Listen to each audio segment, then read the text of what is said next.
Welcome to the Fairly Relatable podcast. It's like therapy with your best friends, minus the copay. Okay, we're back. Another Wednesday, another new episode. Thank you for everybody that's joining us. We appreciate you. We do.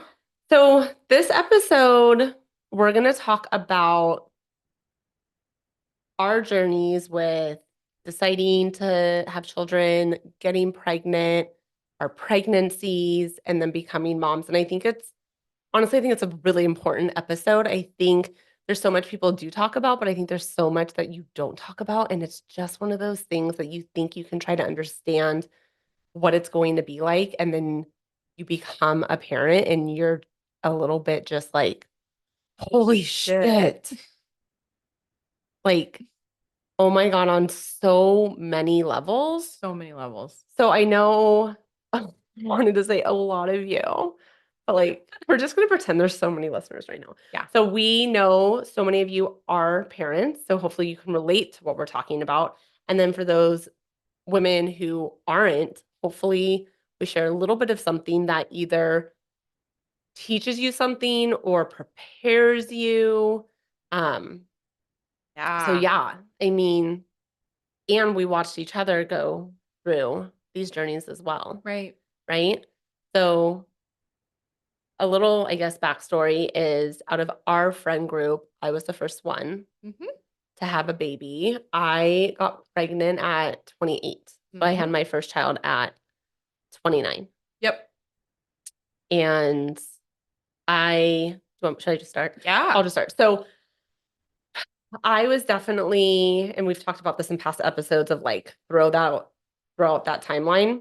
I was definitely like, okay, we're married, we have jobs, like time to have a baby, which love him.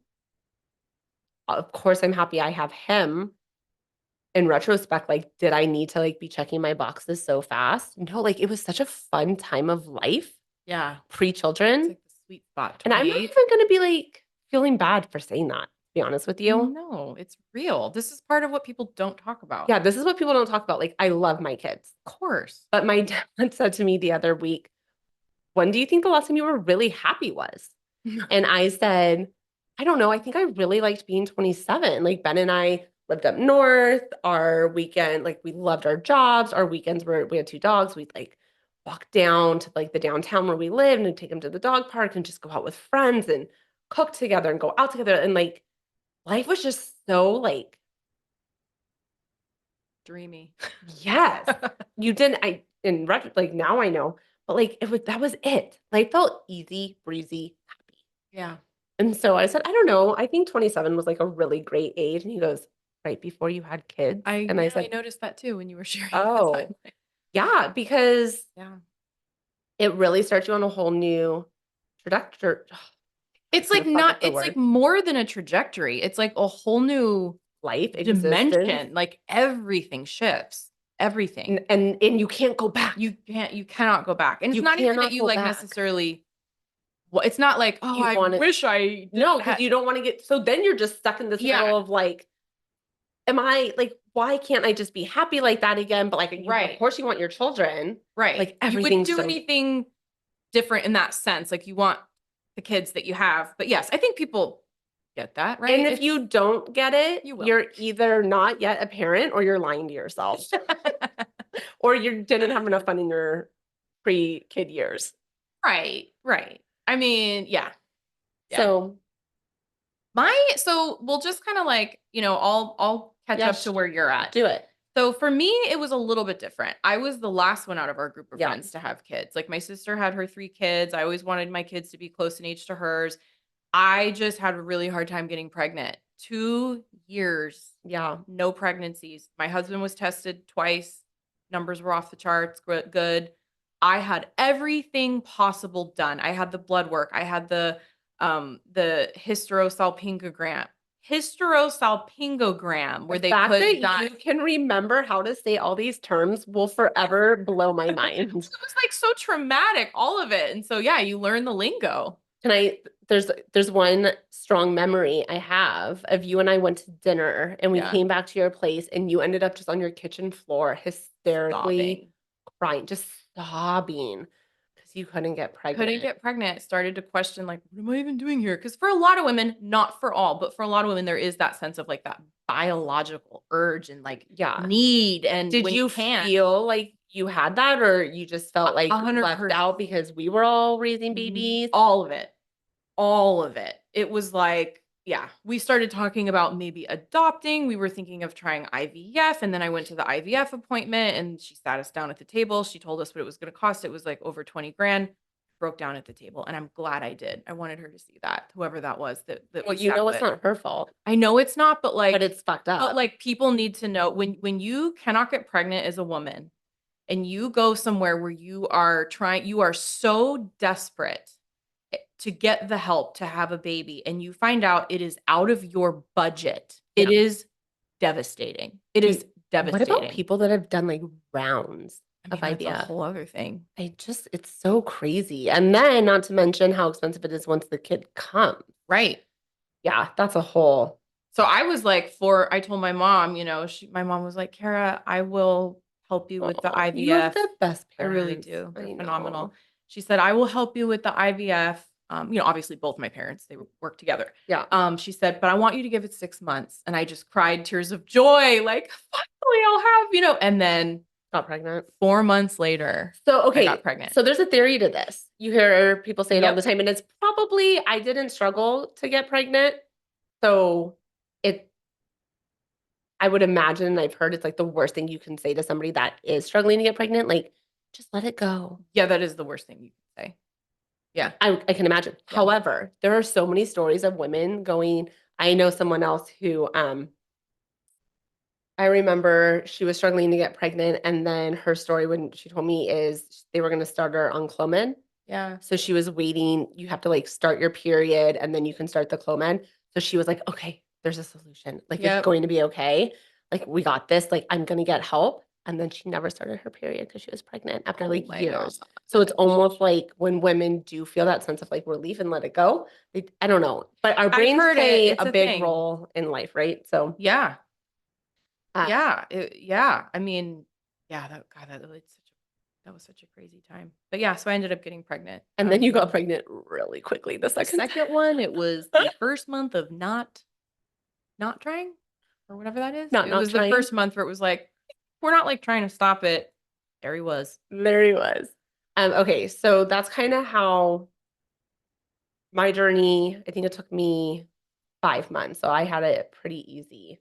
But I remember, God, I'm so but you didn't have it all that easy. Like my legs in the air to get pregnant. I had a miscarriage in between the two. Yeah. But it was easy getting pregnant the first time. Yeah. The second time I did have a miscarriage. You were at my house, I remember. Oh my God. Yeah, you were like, I think we were swimming and I started spotting. Yep. And it was like 6 or 7 weeks in, so I thought it could still be implanted. I didn't really think in that moment that I was having a miscarriage. Right? It was a Sunday. Yeah, you were scared. So I had to go to urgent care. I left my kids, not my kids, I left Adam with you. Yeah. Because we didn't take him. And we went to urgent care. Yep. You sit and you wait. And then they ended up doing an ultrasound. And then was there a baby or no? Was there not a baby? There was a pregnancy. Okay. Well, I didn't know if it was like sometimes it'll be just like the sac. And there was a baby. This is a lot of information. So this might be a trigger warning. We'll put a trigger warning at the beginning. But I ended up, so you have a choice when you have a miscarriage. They can do a DNC or you can wait for your body to take care of it on its own. So I decided to give it a week. So first of all, you're going home knowing you're carrying a baby that's not coming. And then I remember when the baby passed through. Oh. So anyways, yeah, that's a lot for people that are going through that. I am of the mindset where I know when women have a miscarriage, we all handle it differently. I am someone of the mindset of like, it probably wasn't a healthy pregnancy. And if I did have that baby, I wouldn't have my daughter. So true. So I'm very, like, I can't imagine life without her. Right. I was also really fortunate that I was able to get pregnant really quickly after that and Right. have her. But yes, that was my in between. I always had an intuitive feeling though that I was going to miscarry in between my two kids. My mom miscarried in between myself and my sister, and I always said, I think I'm going to miscarry in between my two kids. And when I remember getting pregnant with that second pregnancy and telling a few people and being like, we'll see, we'll see. And sure enough, Mm. I don't know, odd. Oh, and then And then I miscarried that pregnancy. But now I have Sydney. Oh. Um, I'm thinking about how I've told my kids about, I don't know why it came up, but like they know and they'll talk about it like here and there, they'll like talk about it. Aw. She understands why she's here. Right. Right. But yeah, so there was that part too. But let's go back to having our first baby Mhm. because the pregnancy for me was fine. It was great. I was so excited. And then he came and I had a horrible delivery. Oh yeah, you did. Horrible delivery. I won't even share the details of it because it's just awful. So my recovery was really intense. I remember the first night I was home with him and I heard him cry. I woke up to go get him. It was just like my natural reaction. I tore all my stitches and I had to go back and get all stitched up again. And I was just recovering poorly. And then he never stopped screaming. Like literally never stopped screaming. He was always crying. I was always Mm. crying. Breastfeeding was hard. I would cry. We'd go on walks and I would just cry and cry and he would cry and cry. He would not stop crying. Oh, it's enough to drive you mad. Kara, I literally, after 3 months, looked at Ben and I feel so badly to this day. He loved his job. I said, I cannot do this. We need to move back to Southern California and be near family. Yeah. And I up leveled our entire lives. I loved my job up there. He loved his job up there. I didn't even give it a second thought. I was not mentally okay. I had like very severe postpartum and I just moved us Yep. back down south and changed our entire life. Like it Mhm. literally changed everything. But Yep. I had such a hard go of it. And I I just think that's not talked about enough, how hard it is to be in those moments. And then also with postpartum depression, what I want to say is breastfeeding for me and with my first baby was so hard. Everything in my milk, no matter what I took out, he was miserable. I was miserable.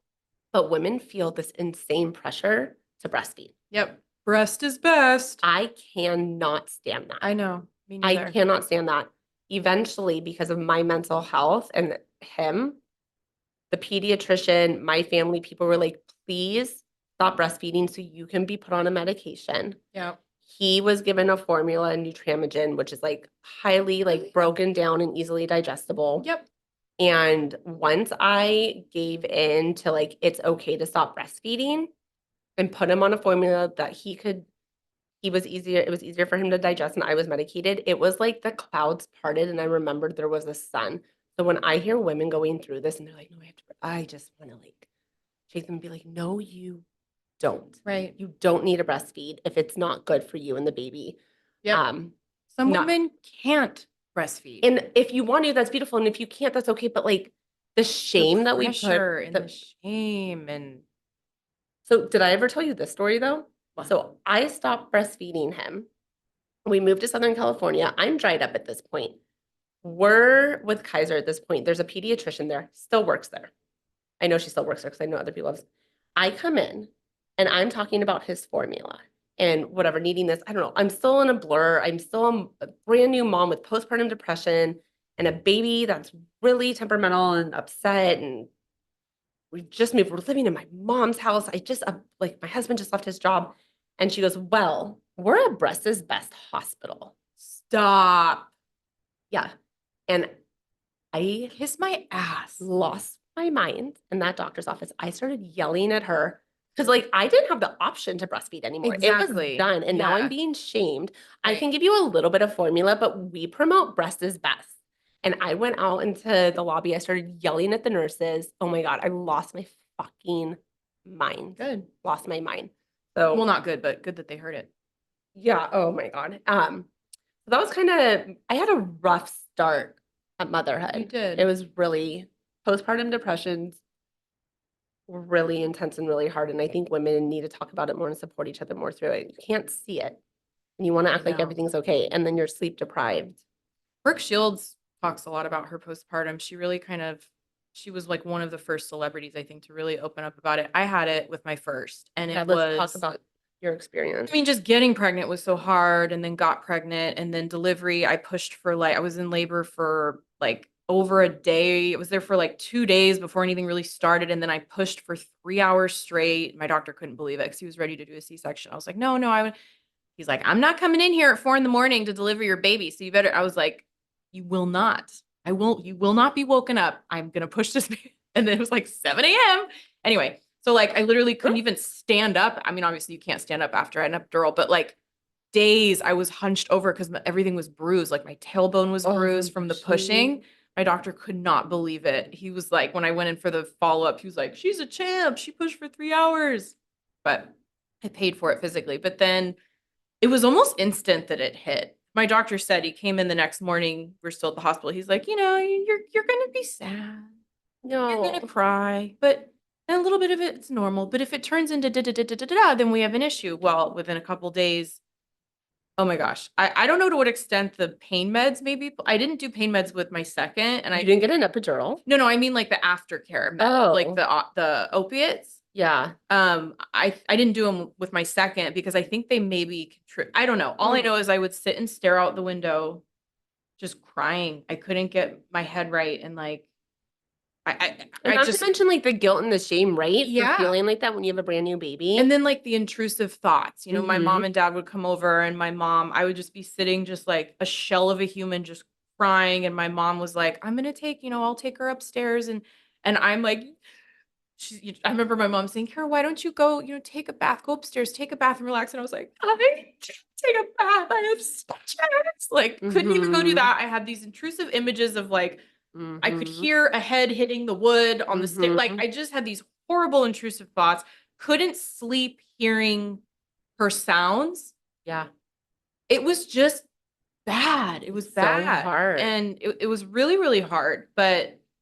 And you feel physically. You feel awful. The pain, like the stitches, and I couldn't sit. I was sitting on ice. This is a lot of information, but because I tore my stitches and then my stitches had to get sewn back up and then I had to be put on a medication for it, I got a yeast infection that extended down my legs.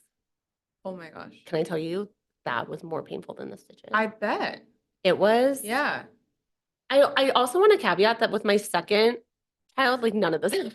Totally. Like with the second, none of it. But I had a scheduled C-section with the second one because the delivery was so traumatic with the first. And I loved it. I will recover from a C-section more than a traumatic vaginal delivery any day. Oh, I also didn't have postpartum with the second. And whether it's a placebo or not, I could care less. I encapsulated my placenta. And I swear by it. If I ever had another baby, I would encapsulate my placenta and take it. I remember rationing it because it made me feel so good. I remember that. I would just like keep it in my fridge. Like, I don't want it to run out. Yep. That's a thing. People say it really helps. In my mind, if a mammal instinctively eats its placenta. Right. There's a reason. There has to be a biological reason. And as humans, we've just decided. Or is it because it's eating the placenta so like other predators don't? I don't know. Sorry to burst your bubble. Oh, well, it's okay because I'm past having more, but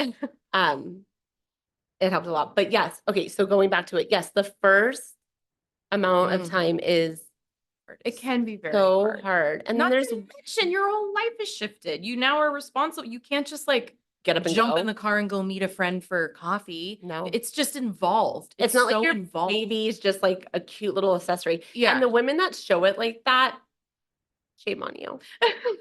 Shame on you for like promoting this image that's not real. Unless it is real for you, then maybe good. It is. If it is real for you, then good for you. But if it's not, and then you're putting out this false, women on like social media I'm talking about, and then women have babies and they're like, well, it's not like that. There's the comparisons that come in. Yeah. Like what? And then there's the shame and the guilt of like, I'm not taking my baby the places they are because I'm too overwhelmed. I didn't shower. My makeup's not on. I don't fit into those clothes. I don't look like that. I'm not laughing all the time when I'm playing with my baby. I'm not so happy they're here. Right. Yeah. I'm not rested.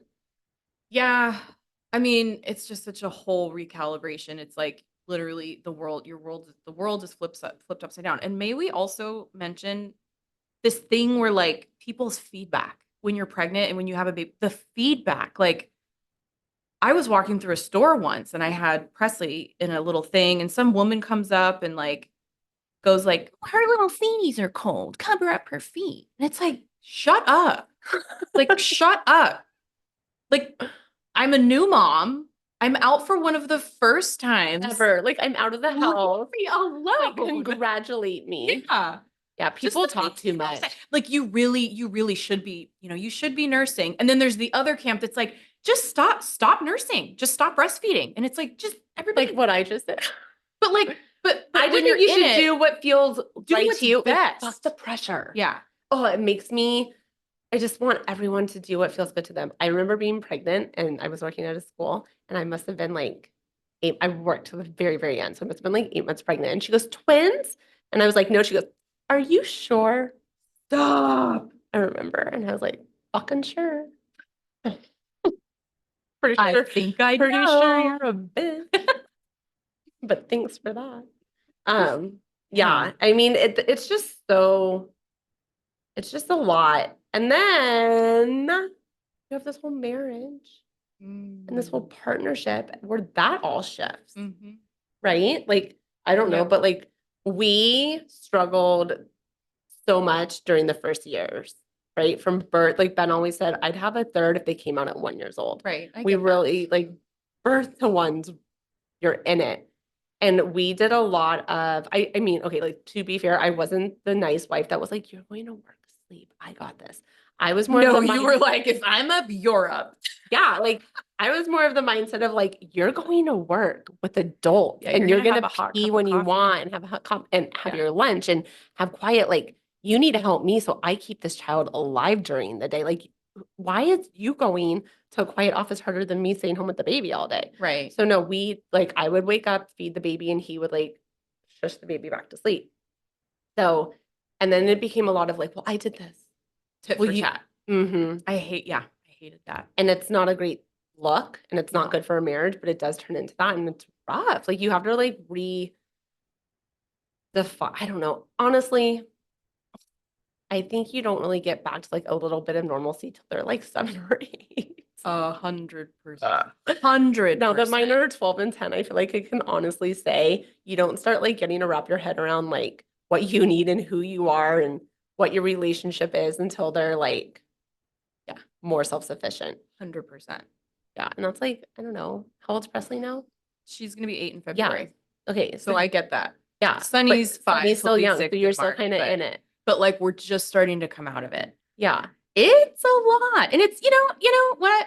I don't want to scare, we're not scared. We don't want to scare anybody. Like, no, they're wonderful. We'll like we wouldn't, we wouldn't have it any other way, but like, it's hard. I would have done it a third time if Ben wanted to. I know you would have. So not me. I like, for all that being said, there's so much beauty in it too. Like, obviously we had a second, right? Which also when you have them really close together, that's a big one. That's a thing too. Yeah. But I would have done it again. So I don't want to make it sound, but I think the purpose of this episode is to talk about what was really difficult. So people feel heard and understood. Yeah. Like, we're not going to come on here and be like, oh my God, motherhood is bliss. Right. Like, I loved waking up every 40 minutes for 2 years straight. And like, even now and again, the little feet in my room in the middle of the night, I'm like, what? I get like anxious when I hear them coming into the room. For sure. Like your whole body stops. Because it's like, Yeah. this is my time. I'm off the clock now. Oh like, it's 9 o'clock. You're supposed to be in bed. I am off the clock. Like, we're done. We're done. I'm done. And Have I a beautiful night. literally say like, I'm done, guys. I'm done for the day. Yeah. Figure it out. If you want a snack, go get it. But you can't say that when they're like 2 and 4. Nope. Yeah. No, I know. It's like a thing. Like, parenting's like a thing. And then you're redefining your friendships and you and your relationship. So it's just this whole adjustment. And then they just get older and then you're learning how to parent that age. So like, let's be clear. We're all doing this for the first time with whatever age our oldest is. Right? Yep. And we're supposed constantly in a new chapter of parenting, depending on constantly a novice. Perpetually a novice. Right? And then they get older. Never the expert. And as they get older, it's not like the hard stuff. Like when they're little, it's hard. The My sister, physical demanding. yeah, and my sister waking was up just in town and she's a 5-year-old and a 20-month-old, and like it was Oish. nonstop. It was so much. It's a tough time. It is. But then they get older and it's hard for different reasons. The emotional stuff comes up. Like these are like real human Yeah. beings now. But yeah, but like I feel like we need to talk about something good about it. I mean, I wouldn't have it any other way. Like, I adore my children. I love them more than anything. And I would do it again, even knowing I would do that's it the thing. Like, again. I would, even knowing how hard it was, I wouldn't hesitate to do it again to have them. 1,000%. And you have all but these it's hard. pictures of when it's so happy. Oh, like to even go back, like would I go back to my first? Yes, I would go back and I would relive that and do that. Like, I think here's what I would have told myself back then. Ooh, this is a good one. Yeah. It's okay. Slow down. Yeah. You can cry. Yeah. The baby can cry. Right. You don't have to get dressed. You Right. don't have to figure it out. You don't have to make it better. Just hold your baby and sit there. Yep. Just love your baby. Yep. Lift the pressure. Do what's best for you guys and know it is going to pass and it's going to be okay. And if you are going to just hold your baby all day, hold your baby all Hold day. your baby all day. I like that. That resonates with me, as well as I have this two things. One, this like clear memory of me sitting in the rocking chair with Presley. He was probably like 2 months old, month old, whatever. And I was on the phone with my sister just crying. I was like, I'm just so anxious. I just feel like I did it. And my sister was like, what is it that you feel like you need to be doing right now? That's so something she would say. Just like that. And I was like, I don't know, just like cleaning the bottles and like doing that. And she was like, you don't need to do any of that. Like, literally, Kara, you don't need to do any of that. Yeah. Like, it clicked in that moment. Thank God. Everything she says to me clicks all the time. I was like, okay. And then she would also say, bless her heart, she would say, just get to day 14, Kara. Everything changes at day 14. Like after they're born, just get to day 14. Get to day 14. I don't know. I got to day 14 and it did ease up quite a bit. I don't know. Maybe it was hormones. I don't know what it was. How many did she have when Presley came? 2 or all 3? No. She had all 3. So yeah. She knew. She knew. And I mean, that would be, also, so yes, to anyone like struggling, reach out to someone who like you trust, who is going to give you helpful feedback. Maybe they've been through it, even if they haven't, but you just want to talk to the people that are helpful, not the ones that are not helpful. I know that sounds really basic, but it's okay if that's not your parent. And it's okay if it's not your parent. It's okay. It's whoever. I don't care who it is. Just find some community of people, because I think that's important. The other thing is, I remember, I was going to say, you were saying what I would tell myself. I would tell myself then, it's not going to be like this forever, because I got lost. I started to kind of lose reality, and I would stare out the window thinking like, this is my life now, and it's never. The feelings and the depression and the dysphoria and the angst and the anxiety and the intrusive thoughts, and like, I just want to be by myself. The intrusive thoughts, just to be clear really quickly, they are really scary. Yeah. Sorry to cut you off, but I had really horrible thoughts of his soft spot. Things about his soft spot, and it was really shameful. And it took a lot for me to say it out loud to a doctor, because I was really embarrassed that I was having those thoughts. And I'm really glad I did, because I got the help I needed. But I just want to say, for anyone who is having intrusive thoughts, it's okay to share it with a doctor and get help. Who you trust. Yeah. Like a doctor. Yeah. Yes. Doctors. Good. Yes. But go ahead. Anyway, just that it's not going to be like this forever. You quickly enter into a different phase. Then it's like the 3 to 6 month phase. And then it's this phase. And then they start sleeping a little more. And then they have a personality. And then like you're able to leave them with someone to leave for an hour to meet a friend for coffee. Like you're able to kind of get your life back, a semblance or an idea of like who you are. Yeah. And that, so it doesn't last forever. I couldn't see down the line, really. Because every day is really long and they all blend into the next. And like people show up at the beginning and then like a lot of times like your spouse is home with you and then they go back to work. That was the hardest part for me. And my mom was in Southern California and Ben was going back to work and I was just like me and this crying baby. Like poor guy. He like I couldn't even get him to take a bottle unless he was in a vibrating chair with a vacuum Oh my on. Like gosh. we went through a period where he like was too distraught to just eat. And let's say the screaming sound of a baby, other people, it doesn't necessarily bother, but as the mother, there is this biological thing. Like Yeah. we are conditioned to pay attention to our offspring when they're in distress. Yeah. So it's a very disturbing sound. It can be. Yeah. Where No, it's it's literally very like I would unnerving. freeze and Justin would come down the stairs. Presley would be crying and I would just be sitting like, and he was like, Kara, you can't just freeze. And I'm like, but it was like, I didn't know what to do with the crying. Or when you're in the shower and you hear the crying, but they're not crying. Yeah, that happened so much. That has to be called something. It is. It's like a postpartum part of almost like a psychosis. Not like you're psychotic, but like yeah. there's a tinge of like hearing and yeah. Like you're literally like your heart is like outside of your body. Like you love this human and this being so much that everything, it's biological, everything they do, like you're such in like a whirlwind of like what the hell's going on. But like I love like nothing else matters except for this tiny little being. It's a crazy. It's a crazy time. I was gonna say something else. I forgot what it was, but well, I'll mention. I know mom brain. Well, there you go. So it doesn't go away. Yeah. Oh, I know. Yeah. Go ahead. The breastfeeding. Oh no, go ahead. Just for me, breastfeeding. I didn't do it all that long. When my milk would come in, you get like these sensations or whatever. I would get hit with this sense of like, I'd feel really depressed for like 12 seconds, but hard. It was severe. And then it would lighten up. I would nurse. It was not for me. So I started Googling and I found out it's a thing. It's called like not DTAP. Would you also get tired? Because when I first started breastfeeding Sydney, every time she'd latch, I'd fall asleep in the hospital. I'd instantly go out. Well, it's the hormones, the oxytocin. Yep. Do you know how scary it is to be holding a baby and fall asleep? And like fall asleep. Okay, so you researched that. Yeah, I researched it and I found there's a name for it. It's called dysphoric something or the other. It's when the milk comes in, there's this like I saw the word dysphoria in the description and I was like, that is it. So as my milk would come in, I would like plummet into this weird depression for like 10 seconds, but it was such an awful feeling. It was very off-putting to me.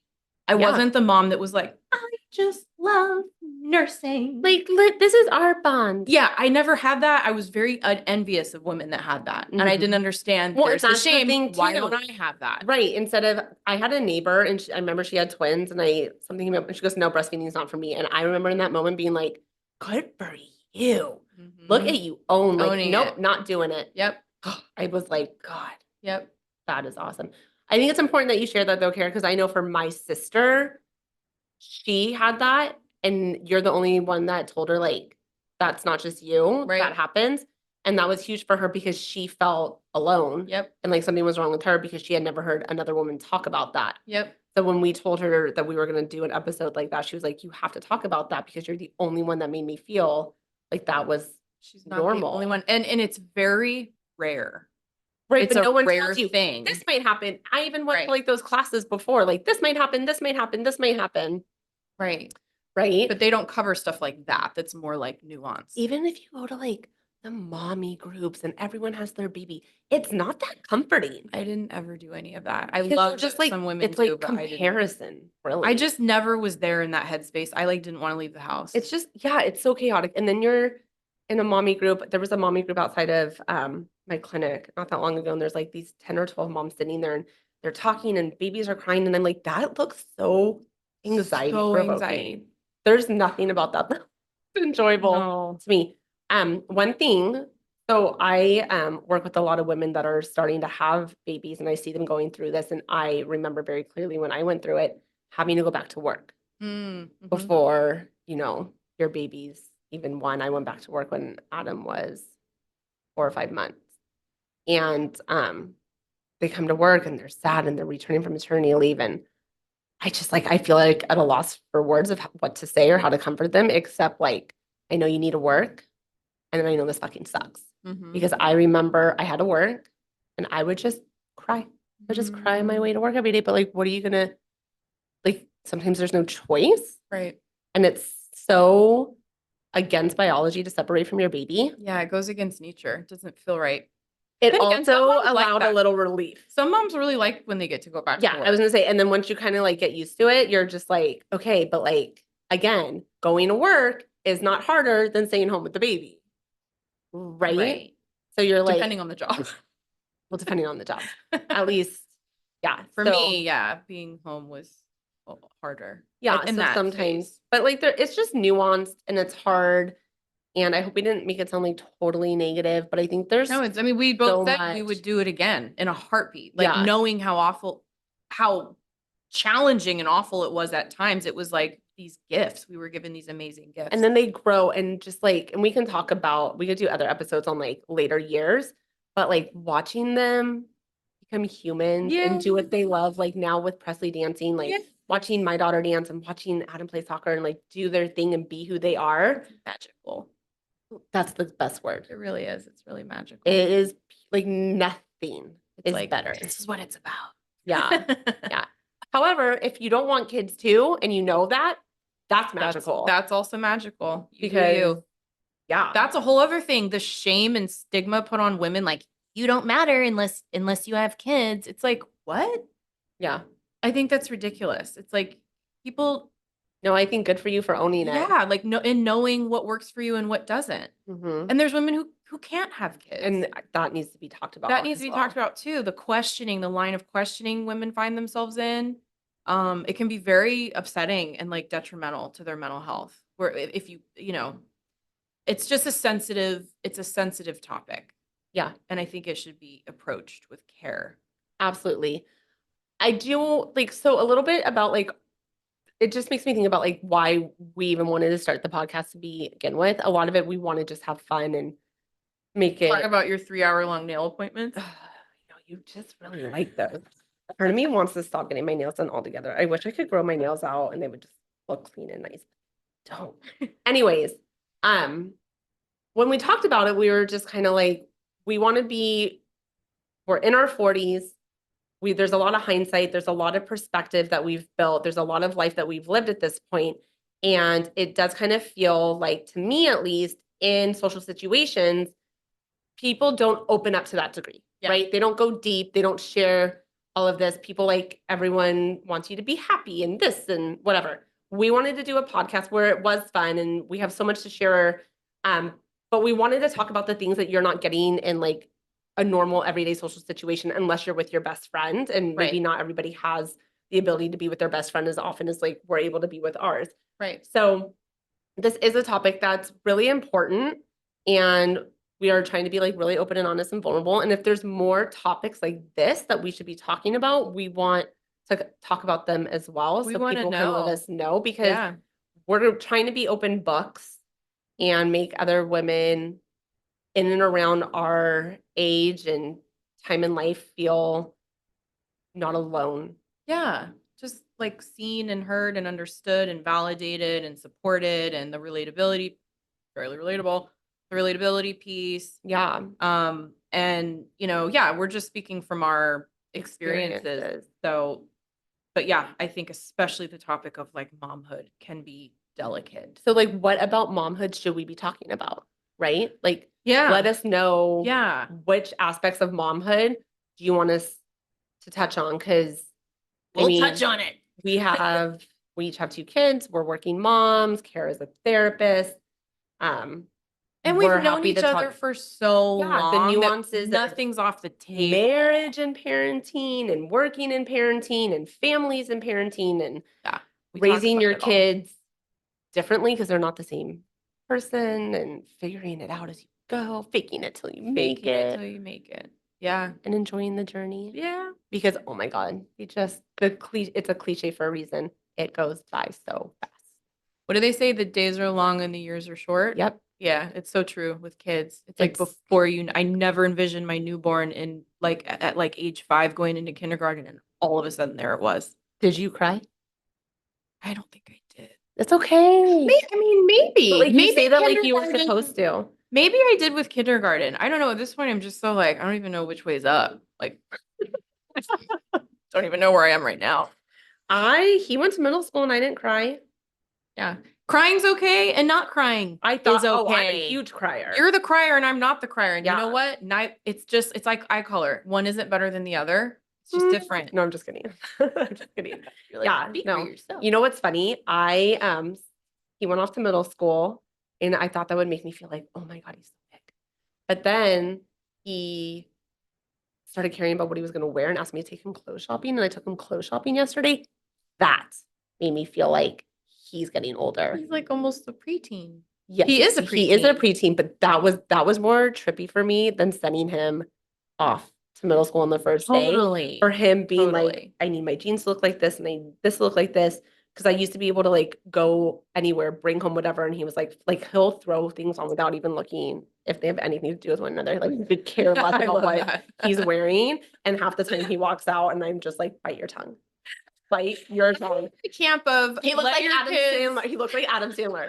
It's cool. Yeah, but like yesterday he was like, no, I want the, and then so I took him shopping and I'm in the car. I'm like, so you happy? He goes, I'm so happy. Oh. And I was like, okay, you're getting older to like That's care really about cute. this now. It is Yeah. cute, but that was like, oh, That's like a he's- reminder. He's getting older. I say yeah. kids should wear whatever they want to school.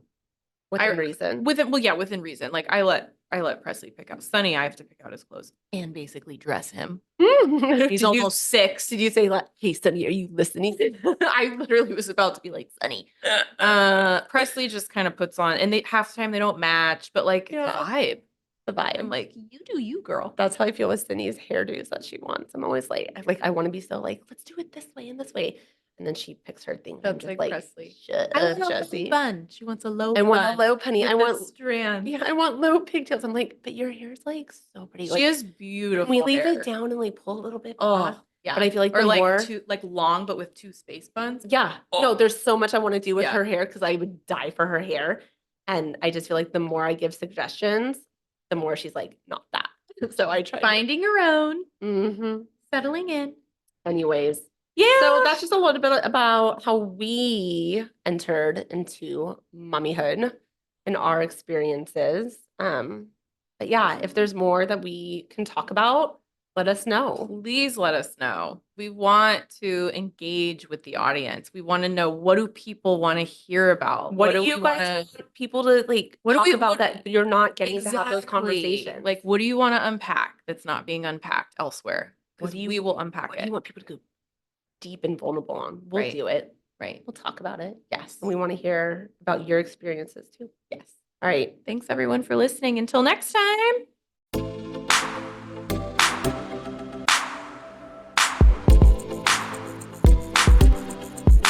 All right, guys, here's the deal. If you like what you hear, And we know you do. be sure to like, subscribe, And write us a review. that rhymes.